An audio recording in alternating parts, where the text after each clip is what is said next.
Hello po mga kaibigan. So, welcome po dito again sa ating online class. So, ang lesson po natin ngayon ay paano maglaro ng middle game. So, maraming mga chess player ang hindi nakakaalam kung paano maglaro ng middle game. So, maraming nagtatanong sa akin, ang alam nila raw ay opening. Pero pagdating sa middle game, ay hindi na nila alam kung ano ang kanilang gagawin. So, karamihan sa mga chess player talaga, kahit sa top level, ito ay sinasabi rin ni uh, former world champion Vladimir Kramnik na mayroon talagang mga chess player na nag-aabang kung kailan magkakamali yung kanilang kalaban. So, tama naman yung ang kanilang strategy ay nag-aabang kung kailan magkakamali or tinitingnan nila kung tama ba o mali yung move ng kanilang kalaban. Pero ang tamang ideas talaga paano maglaro ng middle game ay mayroon kang tinatawag na strategy and tactics. Kailangan alam mo kung ano yung strategy and tactics.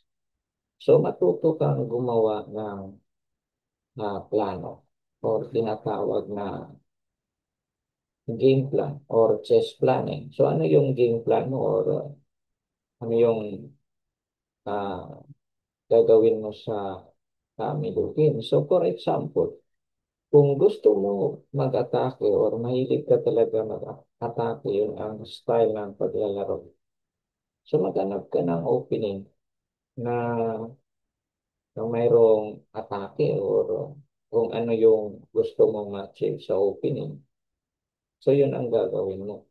Pero kung gusto mo maglaro ng positional, dalhin mo sa engine. So maghanap ka rin ng opening na pwede mong dalhin sa engine. So yun ang ideas. Pero napaka-importante talaga na marunong ka mag-attack kaysa mag-abang kung kailan magkakamali yung kalaban mo. So for example, pag hindi nagkamali yung kalaban mo, so malamang matatalo ka.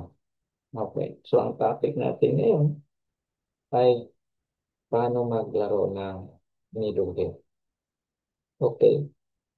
So, isa sa mga strategy na ginagawa sa middle game ay ganun pa rin, mag-control sa center, na mag-create ng pawn weaknesses, uh, mag-atake sa weak pawns, backward pawns, uh, mag-create ng tactics, or mag-attack sa king.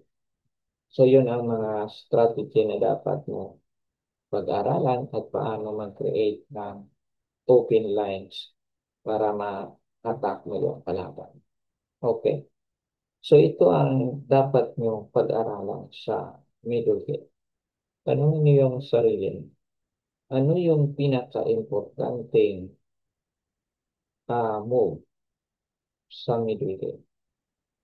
So marami nakakala, kaya hindi nakakalam na chess player kung ano yung pinaka-importanting move sa middle game.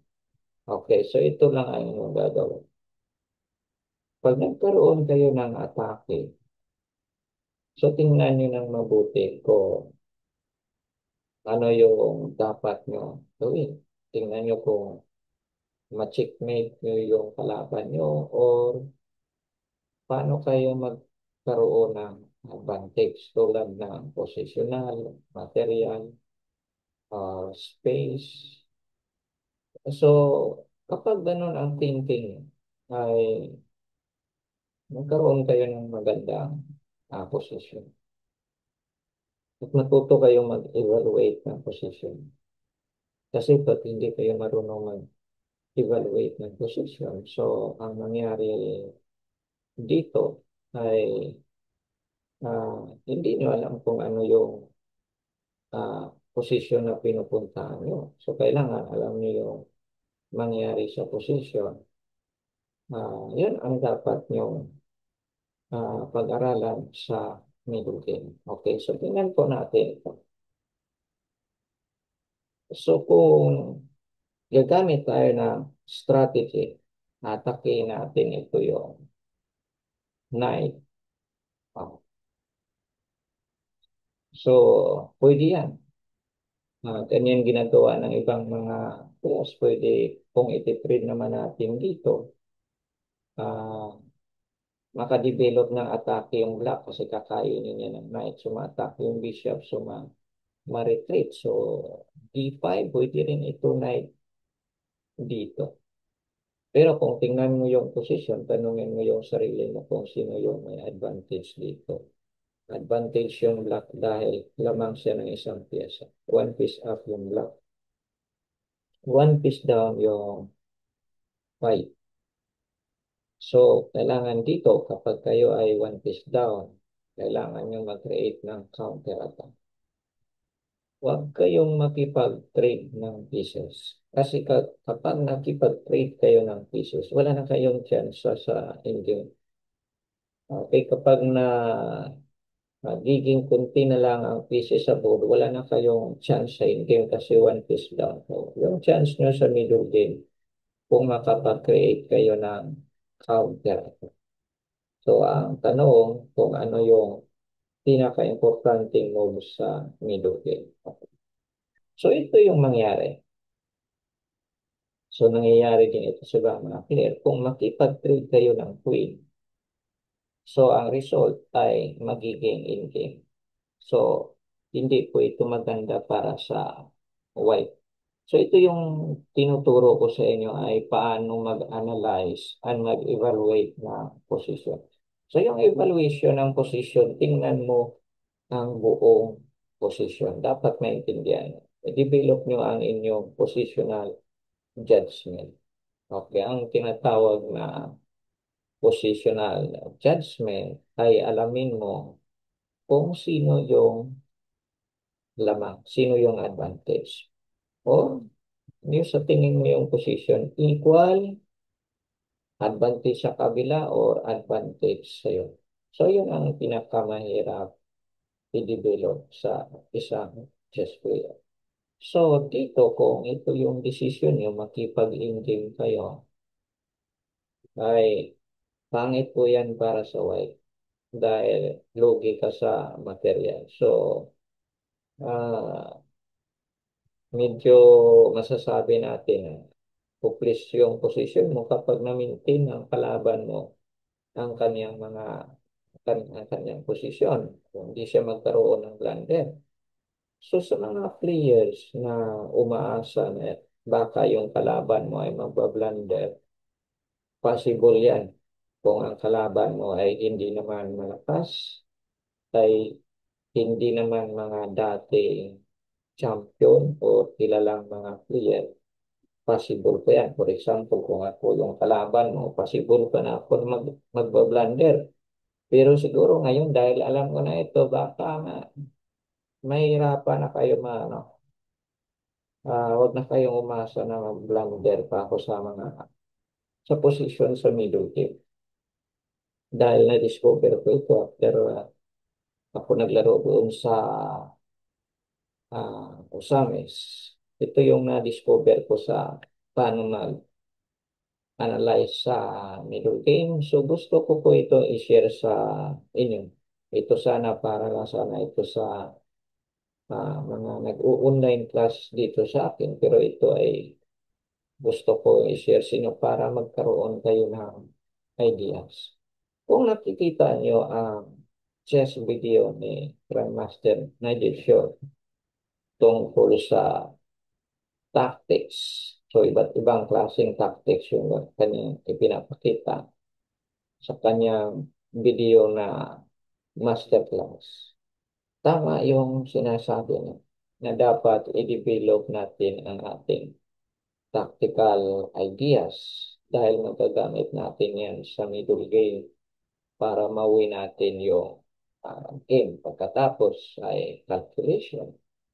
So, dalawang klaseng calculation ay pwede kang hanapin mo yung position na madali mo lang maintindihan. So, may yung tinatawag na short calculation or low calculation and long calculation. So, ang low calculation, ah, mga 2 to 3 moves ahead o mga ganon, 3 or 4. So, pag 5, 6, 7 moves ahead, so long calculation. So, kung hindi mo kaya mag-calculate na mahaba at saka mag-evaluate ng position, so, wag mo na lang gawin. Maghanap ka na lang ng mas safest na move. Okay. So, dito, kapag hindi na po dito nakita ang pinaka-importante na move sa middle game, wala na po kayong chance dahil one piece down nga. Ito yung one. So, sasabihin ko sa inyo, ang pinaka-importanting move sa middle game ay sacrifice. So, bakit sacrifice? Kasi kapag nakita nyo ang tamang sacrifice, ito yung move na may winning. Or ito ay tinatawag na winning move or winning sacrifice. So yan ang pinaka-importanting move kapag nakita nyo ang sacrifice, winning sacrifice. Kasi kapag nakita nyo, mawin nyo na agad ang game. Okay, so tingnan nyo po. Ang tamang move dito ay bishop sacrifice. Walang magagawa po dito yung itim. Force siya na kumain dito dahil ang diagonal na ito ay kontrolado yan ng queen at saka bishop. So wala siyang pupuntahan kaya force siyang kumain sa bishop. Pagkatapos mayroong attack sa king, so mag-cover siya ng queen o knight. Okay, pagkatapos mayroong d5.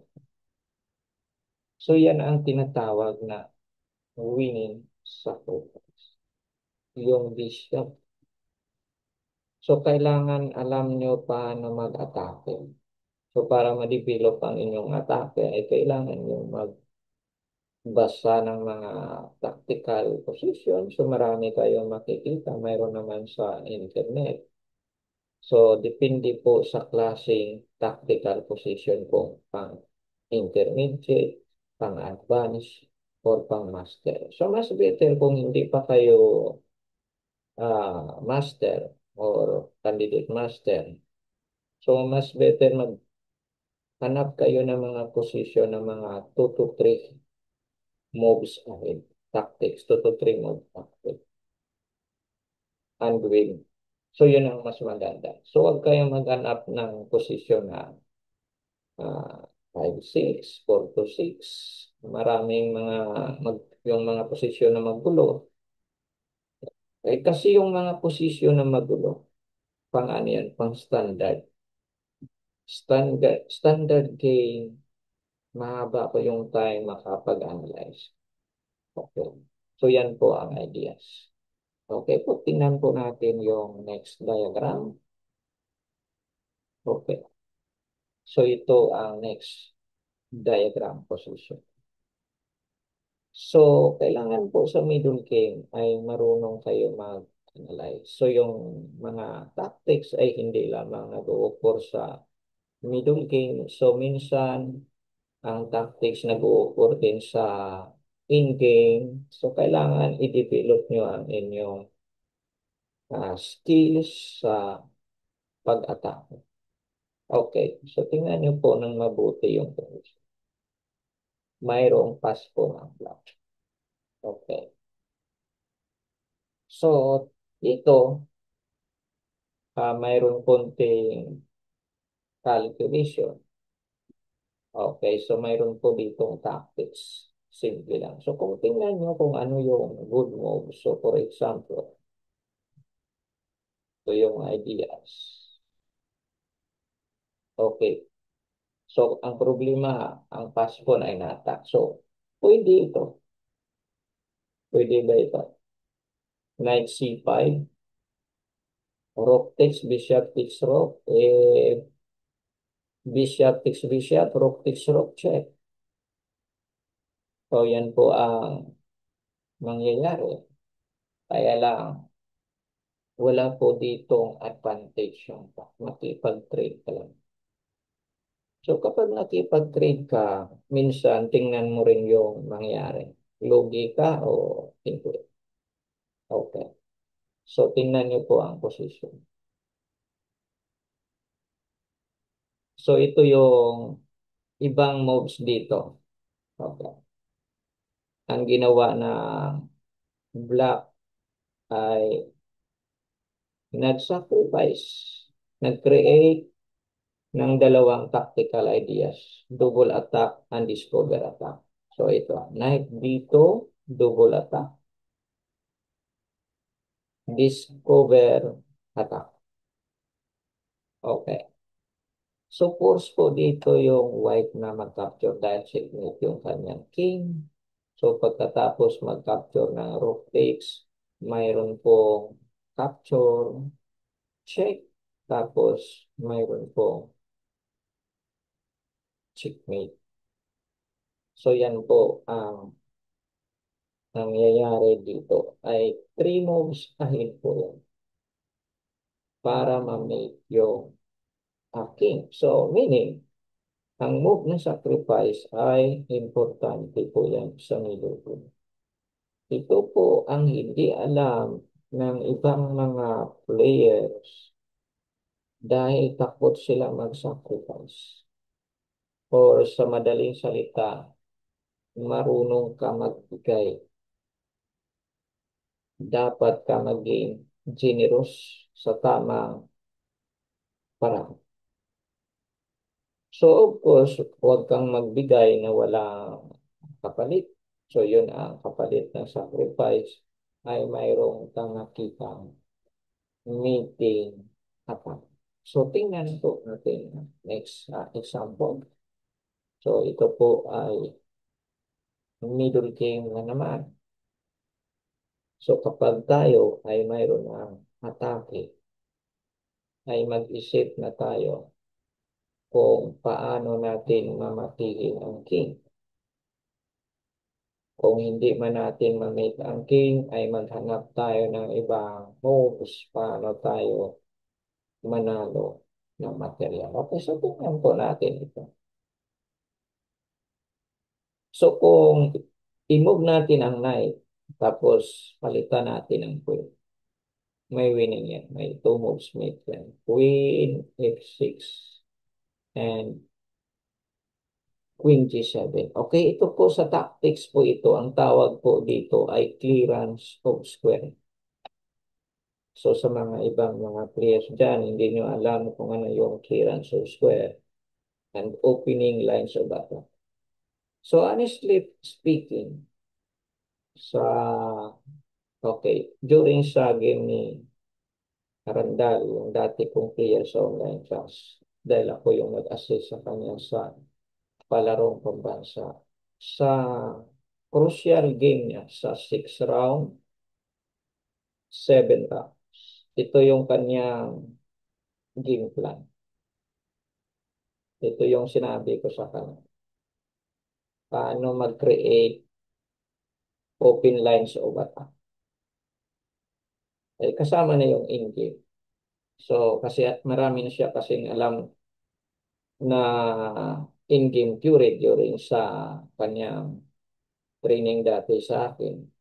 So, after siya nag-training ng mga 8 months, nakuha niya yung una niyang panalo dyan sa Maynila. Tapos tuloy-tuloy na yung kanyang ah, panalo hanggang ah, regional. So, so yung pinag-usapan namin yung kanyang regional mid preparation kasi nung nakaraang taon ay natalo siya sa regional kasi doon siya nagkamali sa in-game na hindi pa namin pinag-aralan. Kulang pa kasi yung time niya namin doon na mag-aral sa ibang in-game position. So yun ang ginawa namin na tapusin yung kaniyang in-game theory. So yun natapos hanggang tuloy-tuloy na yung kaniyang panalo. Okay, so ito po isa sa mga kanyang mga preparation sa middle game. Paano mag-create open lines of attack. Okay. So, tingnan nyo po ng mabuti. Ito po ay simple move lang po ito. Pwede naman kainin yung bishop. Tapos mayroong threat na queen f6, g7. Okay, possible yan. Pero hindi yan ang best. Kasi pag kinain natin dito yung bishop, mayroong queen g6. Makapagdepensa pa siya dito. So, kung masasabi man natin na advantage tayo dahil mayroon tayong attack, so hindi pa rin ito masasabi natin na madaling matihin ang king or sinasabi nila na easy game. So, medyo mahirap pa rin talunin yung black dahil mayroon siyang depensa. So, ang tamang move po dito ay basagin natin yung depensa ng black. So meaning, wag natin pagbigyan ng chance yung black na makapagdepensa or ang kanyang queen pupunta sa G6. So ito lang po yung tamang move. Harangan yung kanyang lines. Buksan natin ang lines ng queen papunta sa F6 square para ma-make yung king. Okay, so yan po ang tamang move. Kasi kapag kakainin niya ito, queen, mayroon ding bishop takes knight, mayroon ding king c8. So kahit anong gagawin dito ng black, wala nang solusyon. Kakainin niya ng queen, so mayroon po dito two moves made. Check and mate. Kapag kakainin niya na naman ng bishop, ganun pa rin. Check and mate. Kung mag-king move siya, instead na mag-capture sa knight, ganun pa rin, walang solusyon. Kasi wala naman siyang checkmate dito at check dito. Wala siyang attack, walang counter attack. So, rook move, queen g7, checkmate. So, yan po ang pinaka-importanting ideas ay marunong po kayo mag-sacrifice ng pisa. Ito, sinacrifice lang yung knight. Pag tinanggap yan ng black, o wala pa rin solusyon. Okay, so ganun ang mangyari. So kung ang kanyang gagawin ay king move, ganun pa rin. Okay, so tingnan po natin yung next. Okay, so ito po ang ideas paano po tayo manalo sa middle game. So paano po maglaro sa middle game. So ngayon, kung magtatanong kayo paano maglaro sa middle game, ay huwag niyo pong kalimutan ang pinaka-importante na move ay sacrifice. Ito ang isa sa mga sinasabi ni Grandmaster Nigel Short na mag-aral kayo ng tactics. Kailangan nyo i-improve ang inyong tactical skills. Kapag magaling kayo sa tactics, mawin nyo agad ang game. So, hindi na yan aabot sa endgame. Kasi yung ibang mga players ay nag-aaral ng opening at saka in-game. Kasi yung ginagawa nila, pagdating sa middle game, makipag-trade yan ng pyesa. Example, makipag-trade ng bishop o rook, later on, ang queen. Basic ideas. Yun lang talaga yung ginagaya nila. Oh, pero pag magaling ka talaga sa tactics, hindi yan uubra. So yan ang tandaan. Kaya maraming mga players na magaling talaga sa atake. Okay, karamihan naman talaga sa mga grandmaster, malakas na grandmaster ay magaling talaga sa atake. Okay, so ito po medyo mahirap po ito, ang posisyon na ito. Okay. Kung tingnan nyo ng mabuti, ay safe yung king ng black. Ay parang walang winning moves. Okay, so tingnan po natin.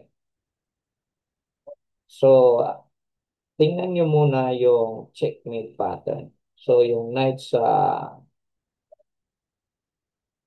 F6 ay nagkukontrol sa dalawang square.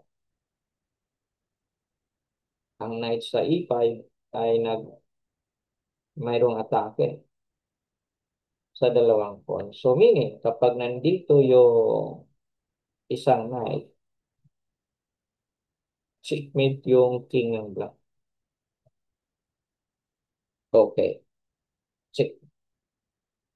So, meaning, sa middle game, pag mayroon na po tayong atake, uulitin ko po sa inyo ang importante, ang move na sacrifice. Kung mahanap, kung makita.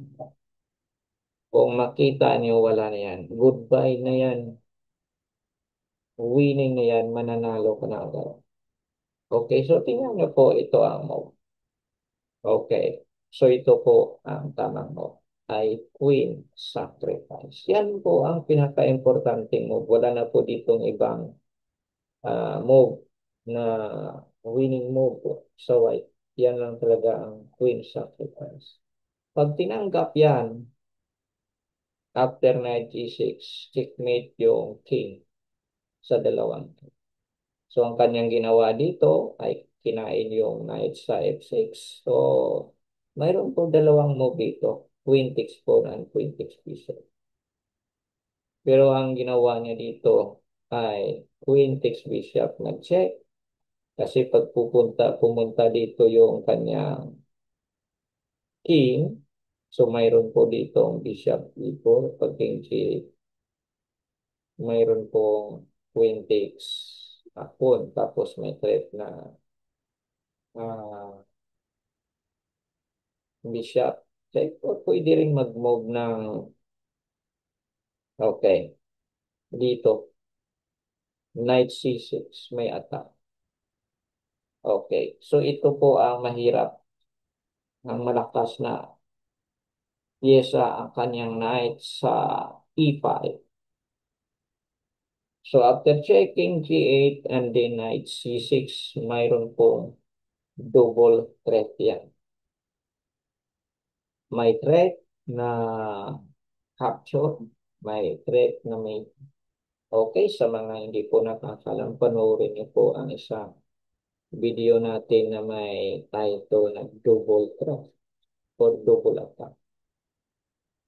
So mayroong position doon na kailangan nyo pong pag-aralan yung double threat at saka double attack. So yung double attack, pag mayroong double attack, mayroon din yan double threat. Makain or may tulad nito ay double threat, may attack sa rook, may threat na may. So yan po ang ideas ko paano po maglaro ng middle game. Okay, kung kayo po ay gusto po ah, ma-improve ang inyong paglalaro sa chess or madagdagan ang inyong kaalaman tungkol sa tactics, ay wag po kayo mag-alala. So, pwede po kayong mag-message at mag-undergo training sa online class. So, yan po ang lesson natin tungkol sa tinatawag ah, na middle game, paano po mag-attack sa king.